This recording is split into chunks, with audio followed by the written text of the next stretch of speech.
At Sir Christopher Hatton, we do the AQA spec at sixth form. Now, we chose this spec because it's a more mathematical spec. As a result, the questions in the exams I find to be a lot more logically approachable. They are questions where you have clear right and wrong, and a good student with a good solid grasp of maths should be able to go in, and most of the exam they will know straight away if they've got it right or wrong, as there's very few questions that have the ambiguity that you might get from the other exam boards. Programming is also a key element in any computer science spec, but with the AQA exam, one of the papers is done online, and as part of that you will have programming assignments, so it's not just done by writing pseudocode onto an exam paper as the other specs do. You actually are writing the code into the exam paper itself on the screen. In terms of exams, there's two. One is a paper-based one, which covers the theory aspects of computer science, and then one is on-screen, which does have some theory elements, but most of it is based around programming, where you'll be given a simple programming task, but also during the year the exam board will release a pre-release piece of code, which we will then study, and part of the exam is then asking the candidates to make changes to it. And so again, for people who are strong at programming, this becomes a really good way of gaining marks. Both those exams are 40%, and then the final 20% is done on the final project.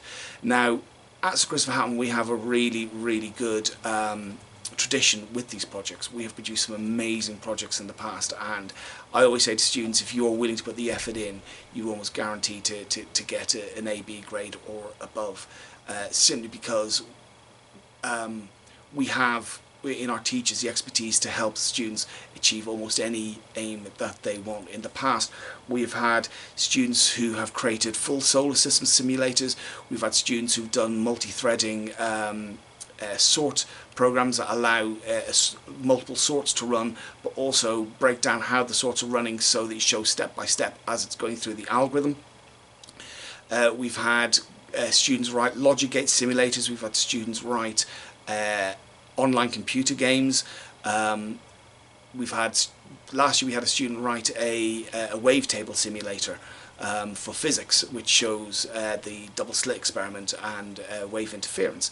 So we've had some amazing projects over the past, and students regularly come back to me and say it's one of the most enjoyable parts of the course, and that their final project, which tend to be quite big, and I'll show you an example. The final write-ups, which tend to be quite big, but at the same time they say creating this was, they felt they put more into it and they got more out of it than they did on their final thesis for their degrees. So we have a really great history of creating some amazing projects, and I'm hoping you guys are going to create some great ones for me in the future.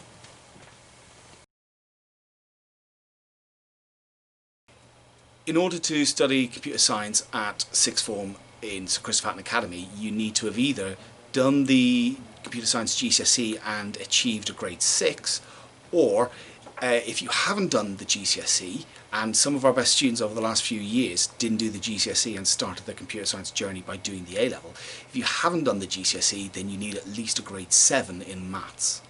Now, as we're a Pathway 1 subject, as well as that, you also need to get at least 8 grade 9 to 4s in your other subjects, and you also need to have got at least, you need to have passed your maths and English.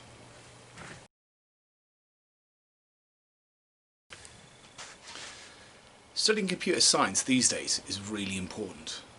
Just this week I had a young student say to me that surely the jobs that we're preparing them for won't exist when they get older.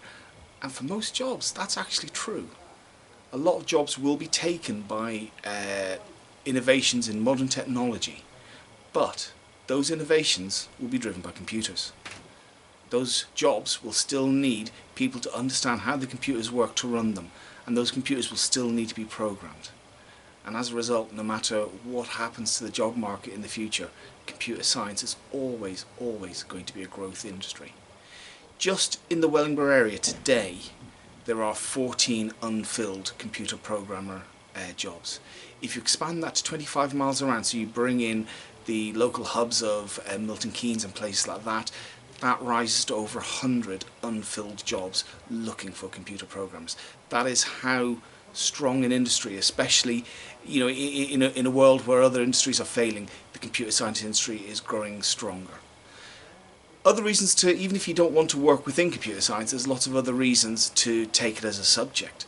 The logical thinking we teach, that will work anywhere. Any industry that you go in is going to look for people who can decompose problems and approach them in a logical way. If you're looking in any fields of science, modern science now involves such huge data sets that if a scientist wants to solve their data set, if they want to find the results for the data set, they can't analyze it by hand because it's too big. And because their experiment is likely to be novel, there is no software already in place to process those results. So they have to write a program themselves, and that's why in most science degrees you will do units in programming. So even if you're thinking of a career in science, computer programming is also an essential skill to pick up along the way. So I enjoy computer science because it's something I've never actually done before. A lot of people have already told me that they really enjoyed it, so I thought, why not? I'll give it a go, and I've really enjoyed everything I've done. I like computer science because it helps me, instead of just doing normal IT, like using programs, it's actually like making it, and it's better, like it's more intuitive, and you have to think and use your brain about how to code stuff, and it's a lot of logic and stuff like that.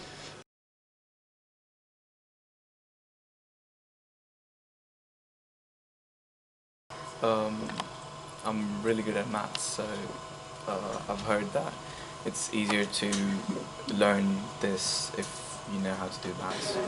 My preference is really the theory. I actually quite like learning about how computers work and how each component works and what it actually does. So yeah, I've really enjoyed that. It's different to see how code's made. It's just it makes you appreciate it a lot more. Okay.